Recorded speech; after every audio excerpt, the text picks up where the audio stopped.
کام مشورے اور پلاننگ کے ساتھ ہونا چاہیے. آپ نے پہلے 2 اونٹنیاں خریدوائیں اور 2 اونٹنیاں خریدوانے کے بعد خوب پلایا کھلایا گیا انہیں, اور اس کے بعد ایک آدمی کو لایا گیا جس کا نام تھا عبداللہ ابن اوریقط. عجیب آدمی ہے. میں سیرت کا طالب علم ہوں, میں اچھی طرح جانتا ہوں کہ اس پوری اسلامی تاریخ کا ایک حیرت انگیز شخص ہے یہ. اس پورے اسلامی تاریخ کی ایک حیرت انگیز شخصیت ہے عبداللہ ابن اوریقط. کافر ہے یہ, برابر. یہ بہترین گائیڈ ہے, یہ ٹیڑھے میڑھے زگ زیگ راستوں سے اچھی طرح واقف ہے. اس کو بلایا گیا. دیکھو, اس سے ایک نقطہ اور بھی ملا کہ جو فن کا ماہر ہو صرف اسی کو ہائر کیا جائے, ہائر کسی کو نہیں. یعنی حدیث فہمی کسے کہتے معلوم ہے نا جی؟ پلاننگ, مشورہ, اور اس کے بعد تیاری اور فل تیاری. اس کے بعد ایک غیر مسلم آدمی ہے, اس پر اعتماد اس وجہ سے کیا گیا کہ پرکھ لیا گیا کہ آدمی سنجیدہ ہے, اور دوسرے یہ زگ زیگ راستوں سے اچھی طرح واقف ہے, یہ کہیں الجھا تو نہیں دے گا, منزل تک پہنچائے گا کہ نہیں. تو ایسے لوگوں پر اعتماد کرو جو آپ کو منزل تک پہنچا دے, جو زگ زیگ راستوں سے اچھی طرح واقف ہوں. میں کیا کہنا چاہتا ہوں سمجھ گئے؟ کیب اور NRP کے تناظر میں وہ سب نام بھی لینا نہیں چاہتا جی. وہ بیان کرنے والے بیان کرتے رہتے, وہ تو قرآن میں بیان کر دیا گیا ہے. سب CAB بیان کر دیا گیا ہے, NRP بیان کر دیا گیا. کیا چیز ہے جو بیان نہیں کی گئی؟ ساری چیزیں بیان کر دی گئی ہیں جی. نام الگ الگ ہیں, سب وہی سے, حالت وہی ہے سب جی. تو اب اس آدمی کو ہائر کیا گیا چند درہموں کے اوپر, اور اس آدمی کو معلوم ہے کہ ان دونوں کے اوپر کتنا بڑا انعام ہے. بعض لوگ کہتے 100 اونٹوں کا انعام تھا. تاریخ اسلام کی کتنی حیرت انگیز شخصیت ہے. کافر ہے یہ آدمی, غیر مسلم ہے, لیکن اس نے اپنا ایمان نہیں بیچا. نقطہ یہ ملا کہ آپ 10 روپے کے اوپر ایک مسلمان, نام نہاد مسلمان, اپنا ایمان, اپنا ضمیر بیچ دیتا ہے. اس آدمی سے سبق لیا جائے کہ کافر ہے, چند درہموں کے اوپر یہ مکہ سے مدینہ کے ٹیڑھے میڑھے راستوں کی تکلیفیں برداشت کرنے کے لیے تیار ہے, لیکن دھوکہ دے کر کے 100 اونٹ لینے کے لیے تیار نہیں ہے. اس کو کہتے ہیں ضمیر. ضمیر بہت بڑی چیز ہے. بعض لوگ مر جاتے ہیں مگر اپنا ضمیر نہیں بیچتے. ہمارے بھی بہت سارے انڈیا میں بڑے بڑے آفیسران ہیں جو غیر مسلم ہیں اور گزر چکے, وہ بھی انہوں نے سر جھکایا نہیں, سر کٹا دیا مگر جھکے نہیں وہ لوگ. بعض لوگ ہوتے ہیں ایسے. تو اس آدمی کو اچھی طرح معلوم ہے کہ کتنے اونٹوں کا انعام رکھا گیا ہے ان دونوں کے اوپر, کہ پکڑ کر کے لاؤ ابو بکر کو یا ان کو, محمد صلی اللہ علیہ وسلم کو. اتنا انعام ہے اونٹوں کا. چند درہم قبول کر لیے مگر اپنا ضمیر نہیں بیچا اس نے, اور زگ زیگ راستوں سے لے کر کے یہ آدمی مدینہ تک نبی کریم صلی اللہ علیہ وسلم کو چھوڑ کر کے آیا ہے. اس حدیث میں اسی آدمی کا تذکرہ ہے کہ وستاجر رسول اللہ صلی اللہ علیہ وسلم و ابو بکرین, ابو بکر اور رسول اللہ صلی اللہ علیہ وسلم نے دونوں نے مشورے سے اس کو اجرت پر رکھا, ہائر کیا.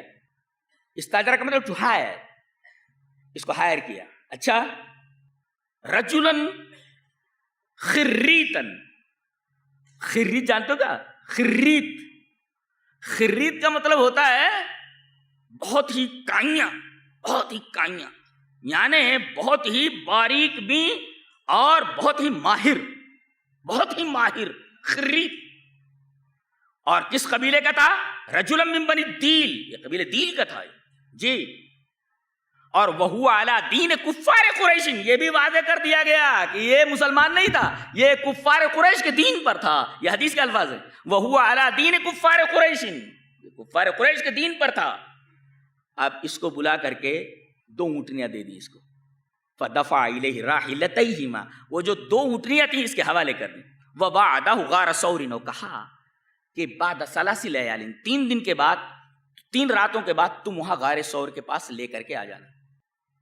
یہ دونوں اونٹنی, اور تیسری رات کی صبح کو اس طریقے سے ہم لوگ نکلیں گے, صبح ثلاث. اور اس نے ایسا ہی کیا, لے کر کے پہنچا. ایک نقطہ بتاؤں قرآن حکیم کا, یہ لوگ پہنچ گئے تھے وہاں تلاش کرتے کرتے, یہ جو نبی کو ڈھونڈ رہے تھے, اور اس وقت نبی غار ثور ہی میں تھے. جب آہٹ سنی تو حضرت ابو بکر پریشان ہوئے. کتنی محبت ہے ابو بکر کو اپنے نبی سے, اللہ ساتھ. کہا کہ اللہ, گھبرا گئے, کہا کہ اللہ کے رسول اگر انہوں نے نیچے دیکھ لیا تو ہم پکڑ لیے گئے. نبی کا ایمان اور عقیدہ کتنا بڑا ہوتا ہے، پہاڑوں سے بڑا ہوتا ہے، پہاڑوں سے زیادہ وزنی ہوتا ہے. اس خطرے کے موقع پر بھی آپ نے کہا لا تحزن ان اللہ معنا، غم مت کر، اللہ ہمارے ساتھ ہے. خطرہ سر پر ہے، ہم لوگ KVNRP لے کر کے بیٹھے ہیں.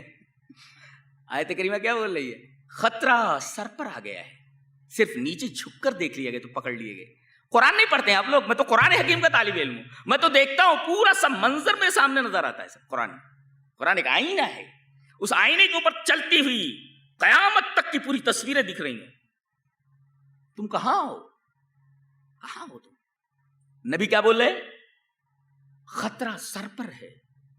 ان اللہ معنا، کہہ رہے غم مت کرو، ان اللہ معنا، اللہ ہمارے ساتھ ہے. یہ نہیں کہا ان اللہ معی، میرے ساتھ ہے، ہمارے ساتھ ہے. ماں کا مطلب سمجھتے ہیں؟ یہ لوہے کا ایک ٹکڑا ہے، آپ کو پانی گرم کرنا ہے تو اس میں ایک تار لگا دیتے ہیں، اور پھر اس کے بعد ایک آلہ ہوتا ہے، اس کو وہاں ساکٹ میں اس کو لے جا کر کے لگا دیتے ہیں. بٹن ابھی دبایا نہیں، جب تک بٹن دبا نہیں ہے تب تک ایک بچہ بھی اس کو لے کر کھیل سکتا ہے، برابر ہے. لیکن بٹن دب گیا، کرنٹ ادھر آ گیا تو بچہ تو کیا ہاتھی بھی اس کے قریب نہیں جائے گا، اس لیے کہ کرنٹ کی معیت اس کے ساتھ ہے. ہمارا یقین ہے کہ اللہ اگر ہمارے ساتھ ہو تو دنیا ہمارے کیا بگاڑ سکتی ہے. یہی یقین ہمارے پاس نہیں. ان اللہ معنا، جو یقین ہمارے نبی کو تو ابو بکر کو تھا، ان اللہ معنا. اچھا جانتے ہیں یقین کی کمی کیسی ہوتی ہے؟ نبی کی امت کے درمیان اور موسیٰ کی امت کے درمیان فرق سمجھ میں آیا؟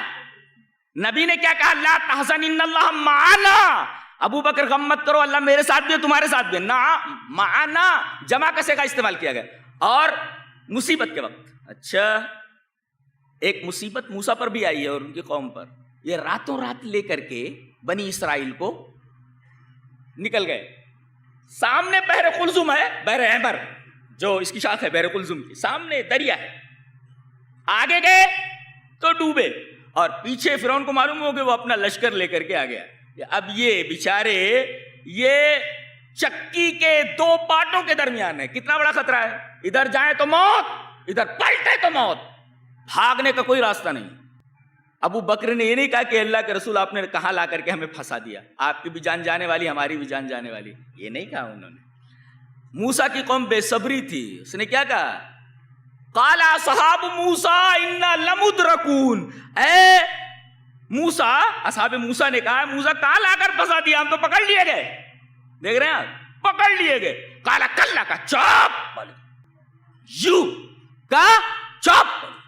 قال کلا ان معی ربی، بے شک میرا رب میرے ساتھ ہے. دیکھیے قوم سامنے معنی نہیں کہا اس لیے کہ ان کا یقین نہیں تھا جیسا یقین ابو بکر کو تھا. اللہ پر رسول تھا. قرآن سمجھ میں آتا ہے کیا؟ وہاں معنی ہے، یہاں معی ہے، بے شک میرا رب میرے ساتھ ہے. وہ تو کہنا چاہیے تھا نا بے شک ہمارا رب ہمارے ساتھ ہے، گھبراؤ نہیں. وہ راستہ نکالے گا، سیاحین راستہ نکالے گا. لیکن انہوں نے نہیں کہا. نبی نے کہا غم مت کر، اللہ ہمارے ساتھ ہے. اور موسیٰ نے کہا چپ رہو، بے شک میرا رب میرے ساتھ ہے. دیکھ رہے ہیں آپ، یہ ہے قرآن حکیم کا نقطہ. خطرہ سامنے ہے لیکن آپ گھبرائے نہیں. ہم لوگ گھبرا جاتے ہیں. اب حزن کا مطلب ہوتا ہے اندیشے، یہ ہو جائے گا، وہ ہو جائے گا، ایسا ہو جائے گا تو کیا ہوگا، اس کو کہتے ہیں حزن. آدمی اسی میں پریشان رہتا ہے. قرآن پڑھو، سارے کے سارے شکوک و شبہات دور ہو جاتے ہیں. اصلی چیز تو اصلی دوائی کھا نہیں رہے ہو، پتہ نہیں کون کون سی دوائی کھا رہے ہو تو، اور تم کو پتہ نہیں کون کون سی دوائیاں دی جا رہی ہیں. وہ دوائی کارگر نہیں ہے، دوائی دوسری ہے. یہ دوائی آپ کے کام آنے والی نہیں ہے. دوائی وہ ہے جو قرآن دے رہا ہے. لا تحزن، غم مت، don't be sad, Allah is with us, Allah ہمارے ساتھ ہے. ڈونٹ بی سیڈ، غم کرنے کی ضرورت نہیں. تو اب غم میں آپ ڈوبے ہوئے ہیں، اس کا مطلب یہ سمجھ رہے ہیں کہ اللہ ہمارے ساتھ نہیں ہے.